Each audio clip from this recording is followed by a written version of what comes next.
તો ગુજરાત આમ આદમી પાર્ટી દ્વારા સ્લોગન લોન્ચ કરવામાં આવ્યું। વિસાવદર ધારાસભ્ય ગોપાલ ઇટાલિયાએ નિવેદન આપતા કહ્યું કે ઘણા વર્ષોની મજબૂરીમાં લોકોએ ભાજપને મત આપ્યા।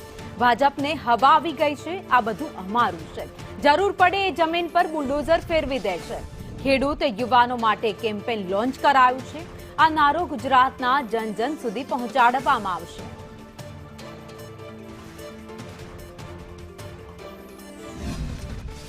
આમ આદમી પાર્ટી દ્વારા એક સ્લોગન નારો લોન્ચ કરવામાં આવી રહ્યો છે। જે રીતે ગુજરાતમાં છેલ્લા લાંબા સમયથી મજબૂરીવશ જનતાએ બીજેપીને મત આપ્યો અને જનતાની મજબૂરી હોવાના કારણે વર્ષો સુધી ભાજપ પાર્ટી સરકારમાં પણ બીજેપી પાર્ટીને ગુજરાતમાં એવી હવા આવી ગઈ છે, એવું અભિમાન આવી ગયું છે, અહંકાર છે કે આ બધું જ અમારા બાપનું છે, અમે જે ધારીએ તે કરીએ, અમારા ભાજપવાળાના મનમાં આવે એવું કરીએ, ભાજપવાળાને જે ઈચ્છા પડે એમ જનતા સાથે વર્તન વ્યવહાર કરીએ।